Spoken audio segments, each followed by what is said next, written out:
Each and every one of us, and collectively as a country, we are now called to observe and watch over these measures.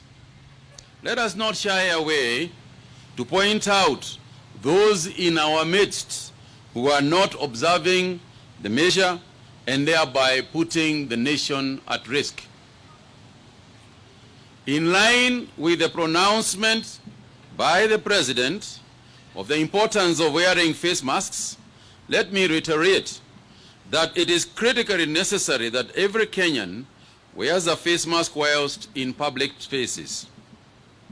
Everyone must make the effort to get a mask to protect themselves and others, as we endeavor to provide them some where we can, free of charge, through our county governments and other partners. The measures announced so far call for drastic change in the way we live and the way we behave. It is not convenient, ladies and gentlemen, fellow Kenyans, but we must not be afraid to embrace that which will save us from the danger lurking around us. We are at war with an enemy that is invisible. To fight this enemy, more than ever before, we must remember to embrace simple and basic measures which have proved to be effective elsewhere and have been cited as best practice. These include washing our hands with soap and running water, as well as keeping social distancing. Let me say this. We will not hesitate to take even bolder measures in the coming days. The virus is already here with us, and we cannot run away from it. It is around us, and we have embarked with it a chasing game. Should we allow this to happen, it will be very, very difficult for us to catch up with it.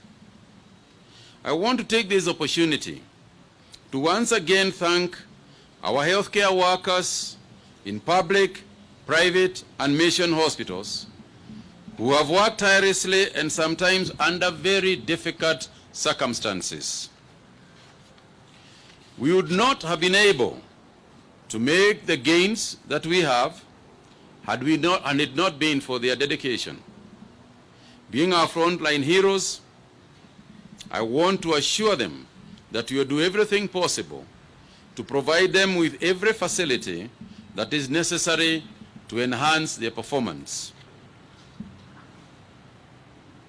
I also want to thank the Ministry of Transport, Infrastructure, Housing and Urban Development, and the county government of Mombasa, and indeed their governor, Governor Joho, for the collaborative effort to provide disinfectant sprayers at Likoni Ferry.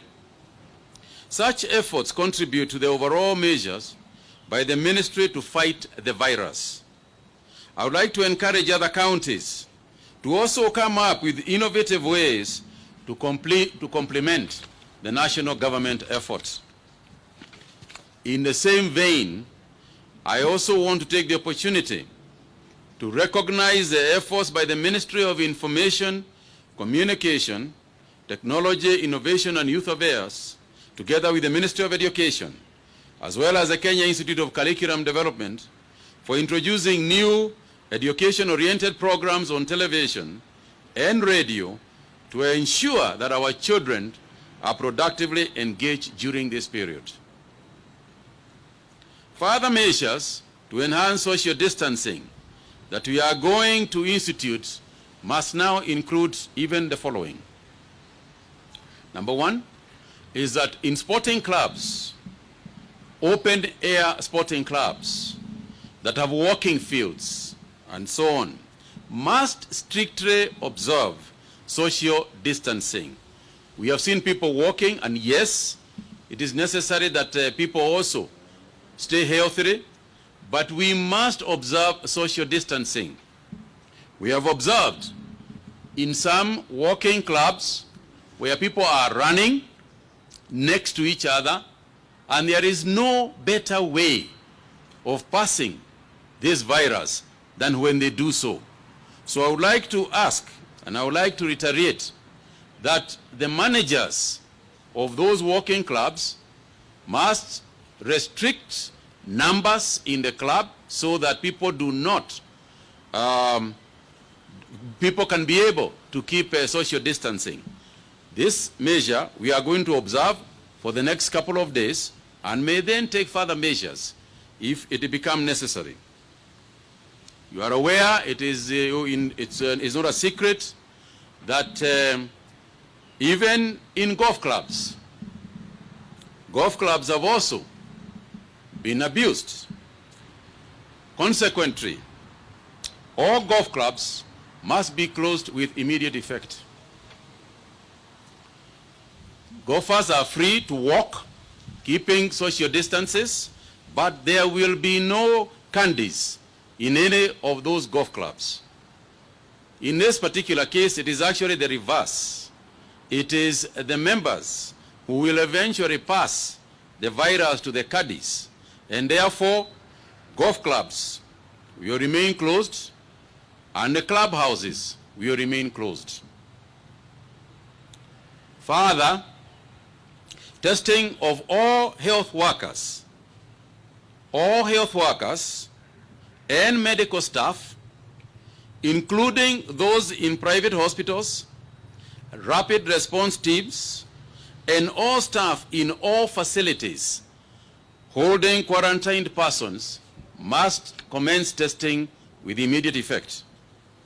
I would like to report that we are lucky that we have started rapid testing in our facilities because we have got new reagents that can allow us to automatically test and not do the manual test that we have been doing. And for that reason, we will be able to carry out those tests very quickly. But it is important that we start with our medical staff, even as we fight to ask them that to be careful.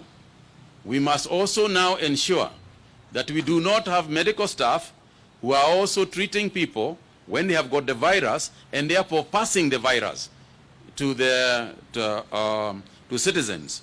So we must do that with immediate effect. I am pleased to report that over the last 24 hours, three patients who had been diagnosed as positive have been released from our facilities, having turned negative. However, in the same 24 hours, we have tested 696 samples, out of which 14 people have tested positive for the disease. 12 of the 14 are Kenyans, while 2 are foreign nationals. Of the 4 cases, four cases have a recent history of travel from Tanzania, South Africa, UAE, and the United States. 4 of them are from quarantine facilities, while 10 were picked by our surveillance teams. This now brings the total number of those who have tested positive for the disease in Kenya to 172. The 14 people that I mentioned have already been moved to isolation facilities, and contact tracing has begun earnestly. Let me just say this, that my friends, fellow Kenyans, let us brace ourselves for bad news. Let us be ready, because all the measures that we are going to take will not stop the disease abruptly. It is already here with us. There are 2 things that are fortunate for us. One, is that the disease that Kenyans are getting is very mild. We have been getting very mild infections, and I'm going to ask Dr. Amos to say a little bit about that. As you can tell, the mortality rate for us has been quite low, but this is no reason for us to be relaxed at all. As we said earlier, we are praying and hoping for the best, but clearly we must also prepare for the worst. And mentally, we must prepare ourselves to face an insurmountable situation. We must all work together. As I said last week, we are akin to a boat that is sailing towards a massive storm. And we must brace ourselves and be ready mentally. When you go to quarantine, it is very challenging. It is mentally straining.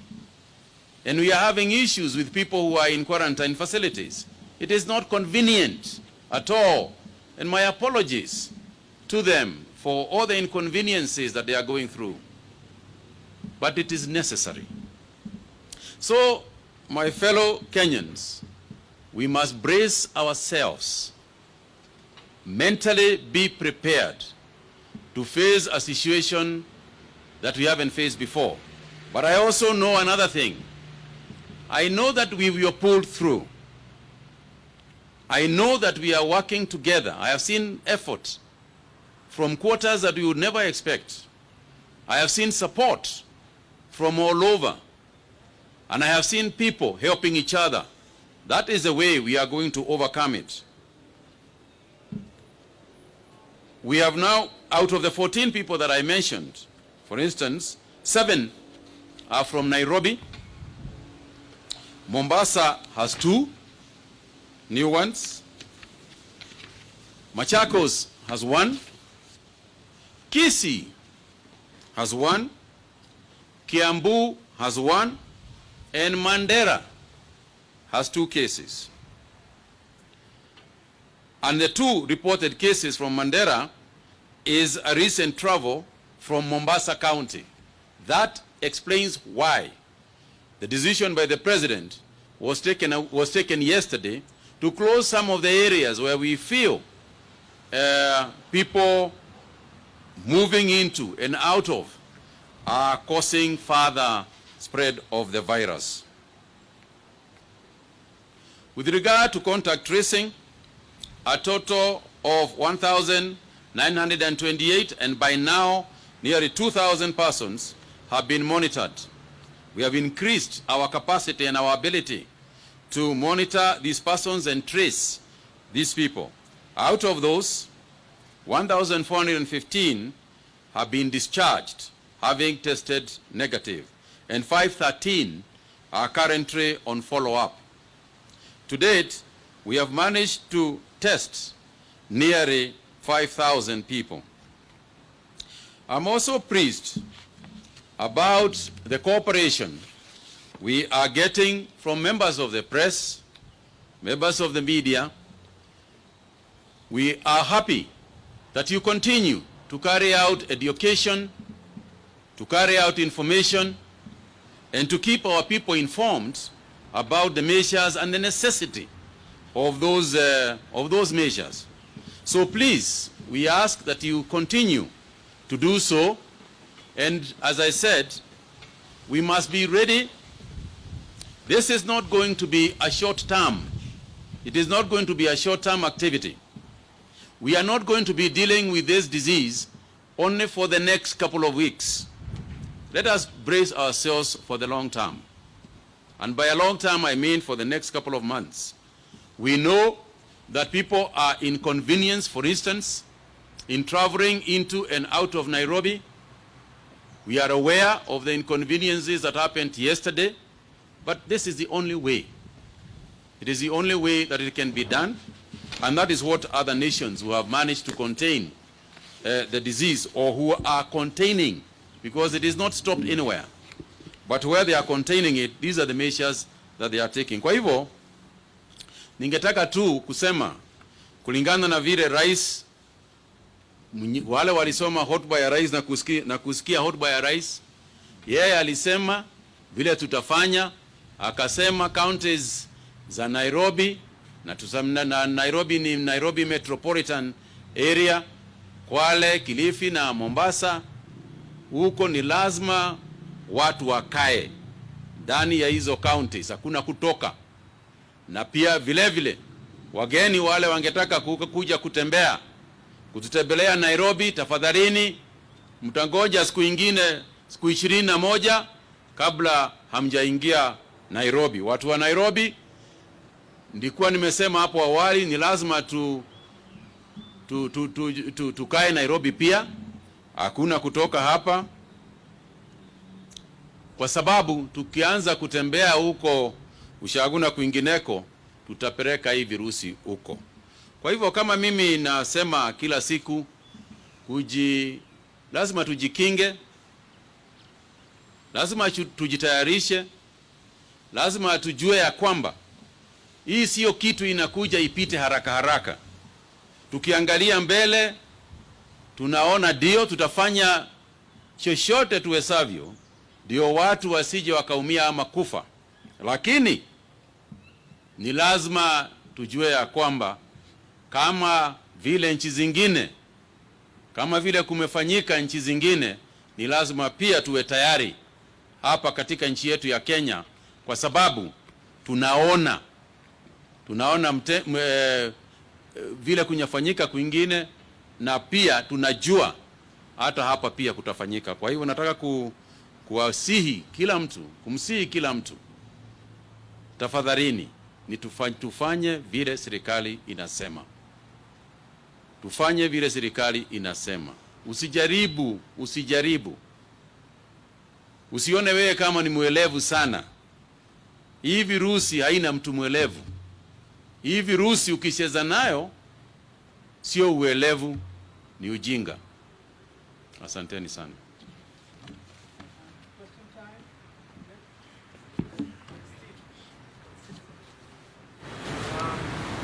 I want to know about the 21 days restriction period that's been given by the ministry, that has been given by the government. What will be happening during 21 days? Are we going to see mass testing and intensify contact tracing within 21 days, so that will then the suspension of that 21 days or the lifting of their other end? What is then the strategy for these 21 days?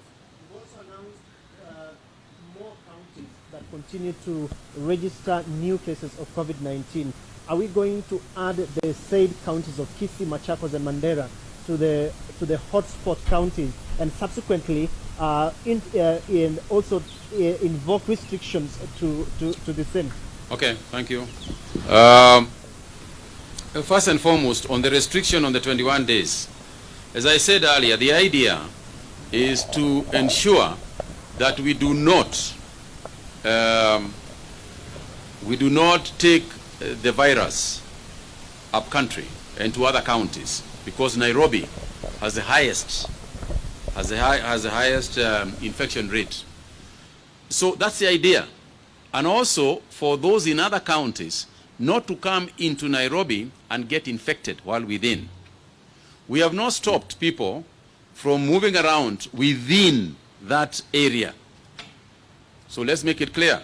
We have not stopped anybody from moving around. We obviously encourage people to stay home. If at all possible, stay at home. Work at home. Stay at home. And as I said, it is only good practice. It's good practice because it is better for you to train yourself to stay home. Whatever you need to do, whatever measures you have to take to be able to stay in your house, please do. So whereas we have not closed movement of people internally, because we are trying, we are desperate to ensure that people still can live as normally as is possible under these circumstances, and some commerce can still continue going on, we must also address the fact that there is a limit to how much people can move and how much they can mix. So the restriction is obviously going to be accompanied by other measures. For example, in markets, we have announced, telling people, when you are going to a market or a supermarket, you know the rules regarding supermarkets. You must have a mask when you are going in there. Any supermarket that if the health officers go to supermarkets where people don't have masks, then we have no choice but to close those supermarkets. We have said about hotels where we have got quarantined people and say those hotels must not admit anybody else. That once a hotel has a positive case, it must not admit any other person. And the persons who are in quarantine so that they don't move out. So yes, as I said, mass testing is the next step within those counties. I have said that we are starting with all medical personnel so that in the event, so that we know, because it is clear, I mean, we are not immune. Medical people are not immune to these infections. And indeed, the probability of having infections within medical people is higher than the other areas. Therefore, we must start with our medical personnel so that we can remove or at least isolate those cases that have got the infection. I want to get better as quickly as possible, because let's also agree that getting the virus is not a death sentence. Let's also agree. It doesn't mean that because you have the virus you are going to die. No, it doesn't mean so, but it means that you can pass it quickly to other people who may themselves die because they might not be as strong as you are. So yes, we will do mass testing with the people, starting with the people, the contacts we have made, the people in quarantine, we are retesting again, the people in the medical field, the people who are workers in hotels, as I said earlier. So the way of containing the measure is essentially to contain it. We have not currently closed the other counties.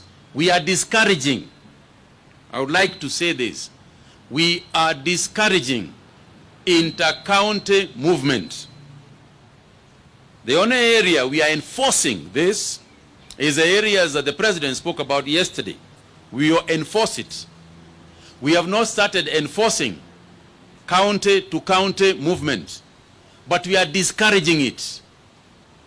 If you are staying at home and if you are keeping social distancing, you have very little reason to start traveling from Laikipia to Samburu, or from Nyeri to Muranga, or from Kisumu to Siaya. You have no reason to. So what we are saying is, for the moment, let's discourage any such movement and hope that people stick to doing that.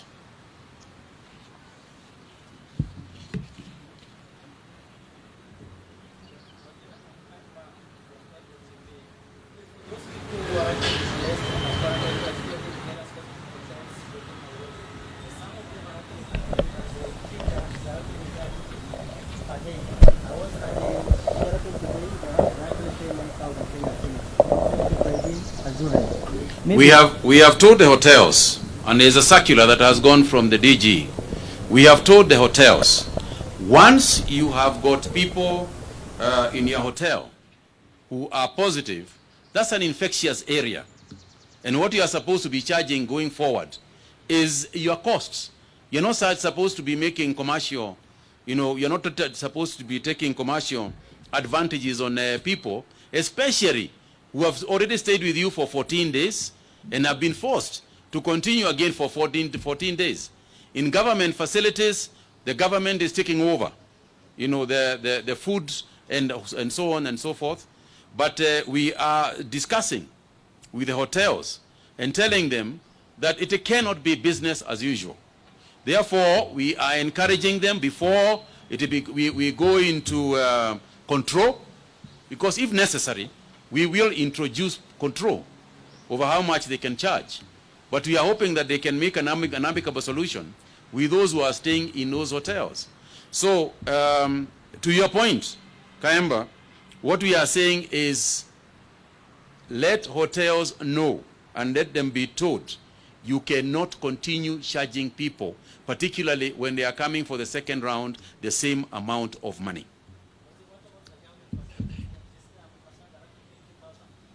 Sorry? You are paying 50,000?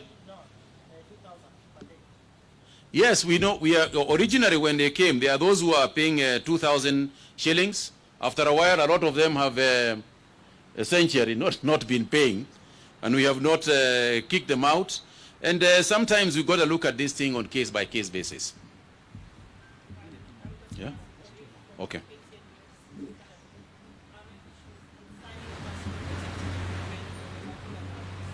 Is there a consignment of PPEs coming into the country? And if so, when? Is it at the end of this week? What is the breakdown of these PPEs in terms of gloves, face shields or goggles, if any, and the coveralls? What is the distribution plan by the Ministry of Health to the counties and by extension to the healthcare workers, and by what timelines? And lastly on that, are there additional plans to increase PPEs to the healthcare workers, and these plans in terms of amount or the number of PPEs and what timelines are there? Second, on these healthcare workers, particularly those working in the high-risk areas, that is the isolation centers, is there any reason, public health or otherwise, why they are not in separate accommodation instead of them living with their workplaces, getting into the same matatus and pikipikis like the rest of us, and going back to their homes where they may carry whatever virus they have picked from the healthcare workers? And my last one is a request to you. Daktari, are you making a speech or are you asking? Allow me to make one today. The last one is a request to you and your team that when you do your daily addresses, you can break down the numbers for us in terms of not just the new numbers, but in terms of the severity of illness, in terms of those that are mild, those are in critical condition, and the age groups of the people who've been affected by the coronavirus. That will make for better reporting. Let me just say this. On the issue of the personal protective, the PPEs, we will not be needing, nobody is going to lack PPEs in the next 2 weeks. I can tell you that. We have already got consignments for theater PPEs. We have got this week alone, we have got an additional about 10,000 kits this week. By the end of the next 7 days, we expect to roll out about 200,000 kits. So that's why I'm telling you that I am confident about our ability to supply personal protection. But I would also like to add something here, and it's good that I'm talking to a doctor. He's a doctor who asked the question, that when you get this material, please use it. Please use it. Because we also have our fair share of individuals who are in the medical field who also are quite casual, you know, about the use of this gear. And we have noticed it in certain areas. Obviously, we keep on telling them, you know, they know better. Doctors know better about, and medical personnel know better about the danger that one exposes themselves. So we are saying, yes, we'll ensure that everybody is properly catered. As we speak, nobody is going anywhere where they are exposed without protective gear. Let me say that. Nobody is going in exposed areas without protection. But what we want to make sure is that it is not just a question of the few who are going to exposed areas. It is everybody. Everybody in the medical field uses them. As I said, we are testing even receptionists within hospitals because we don't know. We are testing even cooks within hospitals. Anybody involved, and going so that we can isolate that. And then going forward, everybody would have the gear to make sure that we have contained any spreads in that in those facilities. I want to ask Dr. Amoth to respond to the other question.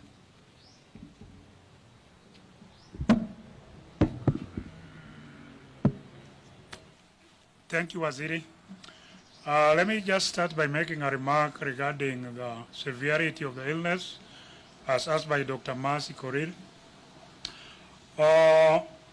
As at now, we have one person in critical care unit under ventilation, and this person is doing well. In fact, we have been in contact with the doctors who are taking care of him, and we are looking at a possibility of 1 or 2 days he'll be out of the ventilator. In our previous announcement, there were 2 people under ventilatory support. The other one came out of the ventilator, is up and about. The other persons who are admitted in various hospitals from Nairobi all the way to Mombasa Avenue, Aga Khan, are all doing well. So majority of our cases are still very mild cases. Of course, if you look at the age distribution, the youngest has been 2 years old. The oldest is 74 years old. A male to female ratio of about 56-44. So more men and fewer women. And of course, we know the reason why we have that male-female distribution. Our case fatality rate has been about 2 to 3%, which compares very, very favorably with other countries. In the early stages of the infection, in which case you are dealing with smaller numbers, and therefore the accrued death rate or the case fatality rate tends to be low. In terms of quarantine, let me just also add that though this is a painful measure for those whose duration of quarantine has been extended, it is a painful measure that we have to take, but it is for the good of the Kenyan people. I also want to applaud those who actually bore the covenant of respecting the quarantine instructions, those who came like from hotels like Trademark in Gigiri, Hill Park Hotel, where there was no single case that tested positive. And as today, we have started releasing those people home. We want to assure you again, especially those who are in quarantine, to ensure that you follow the social distancing rules, the infection prevention control measures, the hand washing, and very soon we are going to again check on you after the 10th day to see if you are negative. Working together with the county governments, we shall be able to release you to go home and continue with self-quarantine in conjunction with the county health management teams and follow-up from the team at the national level. Thank you.